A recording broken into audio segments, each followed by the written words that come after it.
மாஞ்சோலை தேயிலை தோட்ட தொழிலாளர்களை கட்டாயப்படுத்தி விருப்ப ஓய்வு என்ற பெயரில் கடிதம் பெறும் பிபிடிசி நிர்வாகத்தின் மீது நடவடிக்கை எடுக்கவும் தமிழக அரசின் வனப்பகுதிக்கு சொந்தமான 8373 ஏக்கர் நிலத்தை போலி பத்திரம் தயார் செய்து வங்கியில் அடமானம் வைத்து பெரும் மோசடியில் ஈடுபட்டிருக்கக்கூடிய பிபிடிசி நிர்வாகத்தின் மீது நடவடிக்கை எடுக்கவும் வலியுறுத்தி மாண்புமிகு தமிழ்நாடு முதலமைச்சர் திரு மு.க.ஸ்டாலின் அவர்களுக்கு புதிய தமிழகம் கட்சித் தலைவர் டாக்டர் க. கிருஷ்ணசாமி கடிதம் எழுதியிருக்கிறார்.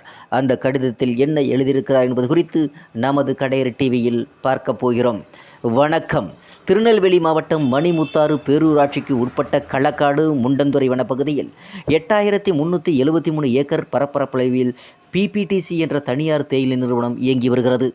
அந்நிறுவனத்தில் தற்போது ஏறக்குறைய 600க்கும் மேற்பட்ட தேயிலை தோட்ட தொழிலாளர்கள் ஒப்பந்த மற்றும் நிரந்தர பணியாளர்களாக பணிபுரிந்து வருகிறார்கள். இந்நிலையில் இந்நிறுவனத்தின் ஒப்பந்த காலம் வருகிற 2028ஆம் ஆண்டுடன் முடிவடைவதாகவும் அந்த நிறுவனத்தில் பணிபுரியும் தொழிலாளர்களை அந்நிறுவனம் சில பண பலன்களை அறிவித்து விருப்ப ஓய்வு என்ற பெயரில் மறைமுகமாக கட்டாயப்படுத்தி அச்சுறுத்தி விருப்ப ஓய்வு படிவத்தில் கையெழுத்து பெற முயற்சி நடைபெற்று வருவதாகவும் தாங்கள் தலையிட்டு தோட்ட தொழிலாளர்களின் வாழ்வு உரிமையை பாதுகாக்க நடவடிக்கை எடுக்க வேண்டுமென வலியுறுத்தியிருக்கிறார் புதிய தமிழகம் கட்சித் தலைவர் டாக்டர் க. கிருஷ்ணசாமி அவர்கள். அதன் அடிப்படையில் 8/6/2024 அன்று புதிய தமிழகம் கட்சியின் வழக்கறிஞர் குழுவை மாஞ்சோலை மலைப்பகுதிக்கு சென்று மாஞ்சோலை 4 முக்கு காக்காச்சி ஊத்து ஆகிய 4 எஸ்டேட் தேயிலை தோட்ட தொழிலாளர்களை நேரடியாக சந்தித்து ஆய்வு மேற்கொண்டார்கள். அந்த ஆய்வில் பிபிடிசி நிறுவன ஒப்பந்த காலம் 2028ஆம் ஆண்டு முடிவடைவதாக கூறி வருகிற ஜூன் 14ஆம் தேதிக்குள் விருப்ப ஓய்வு கடிதத்தில் அனைத்து தோட்ட தொழிலாளர்களுக்கும் கையெழுத்திட வேண்டும். இல்லையெனில் தொழிலாளர்களின் குடியிருப்புகளுக்கு மின்சாரம், குடிநீர், போக்குவரத்து போன்ற அத்தியாவசிய தேவைகள் அனைத்தும் துண்டிக்கப்படும் என தொழிலாளர்களை பிபிடிசி நிர்வாகம் மிரட்டியிருக்கிறது. தற்போது வரை அச்சுறுத்தி கட்டாயப்படுத்தி ஏறக்குறைய 300க்கும் மேற்பட்ட தோட்ட தொழிலாளர்களிடம் நிர்வாகத்தால் விருப்ப ஓய்வு கடிதத்தில் கையெழுத்து பெறப்பட்டிருக்கிறது. கையெழுத்திட்டவர்கள் அடுத்த 45 நாட்களுக்குள்ளாக தங்களது வாழ்விடங்களை காலி செய்து மலைப்பகுதியை விட்டு வேறு இடங்களுக்கு செல்ல வேண்டும் எனவும், கையெழுத்திட மறுக்கும் மீதமுள்ள தொழிலாளர்களை அவர்கள் வேலை செய்யும் இடங்களுக்கே சென்று தனித்தனியே அழைத்து தனிமைப்படுத்தி தினந்தோறும் அழைத்து இன்று கையெழுத்திருங்கள், இல்லை என்றால் உங்களுக்கு வேறு காட்டிற்கு மாற்றிவிடுவோம் என மிரட்டி அச்சுறுத்தியிருக்கிறார்கள். இது வன்மையாக கண்டிக்கத்தக்கது. இது அப்பட்டமான மனித உரிமை மீறலும் தொழிலாளர்கள் சட்டவிரோத செயலுமாகும். அங்குள்ள தேயிலை தோட்ட தொழிலாளர்கள் மிகுந்த அச்சத்திலும் மன உளைச்சலிலும் பாதுகாப்பற்ற நிலையில் இருப்பதாக தெரிகிறது. பிபிடிசி நிர்வாகத்தின் ஒப்பந்த காலம் 2028ஆம் ஆண்டு முடிவடைய உள்ள நிலையில் தொழிலாளர்களை கட்டாயப்படுத்தி கடிதம் பெற்று வேலை இழக்கச் செய்து தொழிலாளர்களை அவர்களின் வாழ்விடங்களில் இருந்து அப்புறப்படுத்தும் அதிகாரம் பிபிடிசி நிர்வாகத்திற்கு கிடையாது. 1998ஆம் ஆண்டுகளில் இதுபோன்று தொடர்ந்து பிபிடிசி நிர்வாகத்தினால் தொழிலாளர்களுக்கு ஏற்பட்ட மனித உரிமை மீறல்களை கண்டித்து தான் எண்ணற்ற பெரும் தன்னெழுச்சி போராட்டங்கள் நடைபெற்றது. அதைப்போல தற்பொழுது மீண்டும் சில பலன்களை காட்டி மக்களை அச்சுறுத்துவதும் கொடுமைப்படுத்துவதும் மிரட்டுவதும் ஏற்புடையது அல்ல. அங்குள்ள தோட்ட தொழிலாளர்கள் 4-5 தலைமுறையாக மாஞ்சோலையில் குடியேறி பணிபுரிந்து வருகிறார்கள். அவர்களது பலருக்கும் தங்களது சொந்த ஊர் என்று எதுவுமே தெரியாது. தலப்பகுதிக்கு வந்தால் வசிக்க ஒரு சதுரடி நிலம் கூட சொந்தமாக கிடையாது. தேயிலை தொழிலை தவிர வேறு எந்த தொழிலும் அவர்களுக்கு தெரியாது. இந்நிலையில் தேயிலை தோட்ட தொழிலாளர்களின் 600க்கும் மேற்பட்ட குடும்பங்களை அவர்களின் வாழ்விடங்களை முற்றாக அழித்து வெளியேற்ற முயற்சிப்பது எந்த விதத்தில் நியாயம் என்று புதிய தமிழக தலைவர் டாக்டர் க. கிருஷ்ணசாமி தொழிலாளர்களுடைய நலன் கருதி தொழிலாளர்களுடைய குரலற்றவரின் குரலாக புதிய தமிழக கட்சி தலைவர் டாக்டர் கிருஷ்ணசாமி அங்கே கேள்வி எழுப்பி தமிழகத்தின் முதல்வர் மாண்புமிகு முதல்வர் திரு மு.க.ஸ்டாலின் அவர்களுக்கு கடிதத்தின் வாயிலாக கோரிக்கை வைக்கிறார்.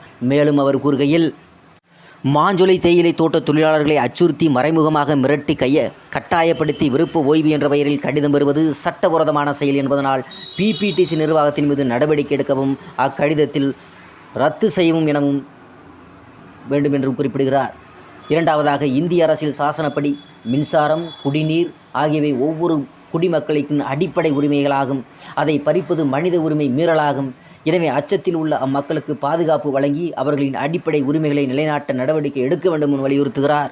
மூன்றாவதாக, பிபிடிசி நிர்வாகத்தால் தேயிலை தோட்ட தொழிலாளர்கள் மாஞ்சோலை பகுதியிலிருந்து அப்புறப்படுத்த அனுமதிக்கக்கூடாது எனவும் கூறுகிறார். நான்காவதாக, தேயிலை தோட்டங்களை தமிழக அரசு மீட்டு தமிழக தேயிலை தோட்ட கழகமே அதாவது டான்டி எடுத்து நடவடிக்கை எடுக்க வேண்டும் எனவும் குறிப்பிடுகிறார். மாஞ்சோலை தேயிலை தோட்ட தொழிலாளர்களின் தற்போதைய வாழ்விடங்களிலேயே அம்மக்களின் வாழ்வுரிமையும் வாழ்வாதாரத்தையும் பாதுகாத்து கொடுக்க நடவடிக்கை எடுக்க வேண்டும் வலியுறுத்துகிறார் புதிய தமிழக தலைவர் டாக்டர் கிருஷ்ணசாமி. 6வதாக, தமிழக அரசின் வனப்பகுதிக்கு சொந்தமான 8373 ஏக்கர் பரப்பளவு நிலத்தை போலி பத்திரம் தயார் செய்து 2015ஆம் ஆண்டு சென்னை HDFC வங்கியில் ரூபாய் 50 கோடிக்கு அடமானம் வைத்தது இப்பொழுது அம்பலமாகி இருக்கிறது. குத்தகை முடியும் தருவாயில் அரசை ஏமாற்றவும் அந்த நிலத்திற்கு அவர்களே சொந்தம் கொண்டாடவும் இந்த மோசடியில் ஈடுபட்டிருக்கிறார்கள்.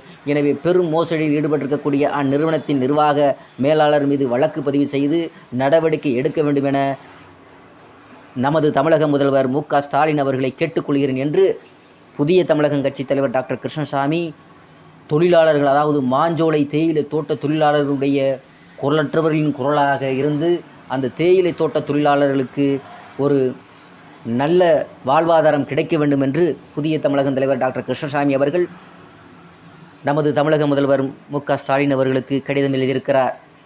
ஆகையினால் அந்த மாஞ்சோலை தேயிலை தோட்ட தொழிலாளருடைய வாழ்வாதாரத்திற்கு நமது தமிழக மக்களும் தோள் கொடுத்து தோள் நின்று தொழிலாளருடைய பிரச்சனைக்கு நாமும் வலு சேர்க்கும் விதமாக அவர்களின் குரலுக்கு வலு சேர்ப்போம். ஏனென்றால் காஷ்மீர் முதல் கன்னியாகுமரி வரை மற்றும் உலக நாடுகள் வரையெல்லாம் டீ, காலையில் எழுந்தால் டீ, அதாவது மனதிற்கு புத்துணர்ச்சி ஊட்டக்கூடிய அந்த டீ, காஃபி, அந்த நாம் சுறுசுறுப்பாக வேலை செய்யக்கூடிய அந்த தெம்பூட்டக்கூடிய அந்த டீ நாம் குடிப்பதற்கு, ரசிப்பதற்கு அந்த காரணமாக இருக்கக்கூடிய அந்த தொழிலாளர்களுடைய நலனில் நமது பொதுமக்களும் அவர்களுக்கு தோள் கொடுத்து நிற்போம் என்பதுதான் நமது கடையரி டிவியின் சார்பாக வேண்டி விரும்பி கேட்டுக்கொள்கிறோம். ஆகையினால் நமது தமிழக மக்களினுடைய, நமது இந்திய மக்கள், நமது இந்திய தொழிலாளர்கள், தமிழக தொழிலாளர்கள், இவர்களுடைய தொழிலாளருடைய நலனில் நாமும் அக்கறை செலுத்த வேண்டும் என்று கடையரி டிவியின் சார்பாக கேட்டுக்கொண்டு நாமும் முன்வைப்போம். நமது முதல்வர், திமுக தலைவருமாக இருக்கக்கூடிய தமிழக முதல்வர் திரு மு.க. ஸ்டாலின் அவரிடம் நாம் இந்த வேண்டி விரும்பி கேட்டுக்கொள்கிறோம். மாஞ்சோலை தேயிலை தோட்ட தொழிலாளர்களுடைய பிரச்சனையை நீங்கள் தான் முன்னின்று தீர்வு காண வேண்டும் என்று. நன்றி, வணக்கம். மாஞ்சோலை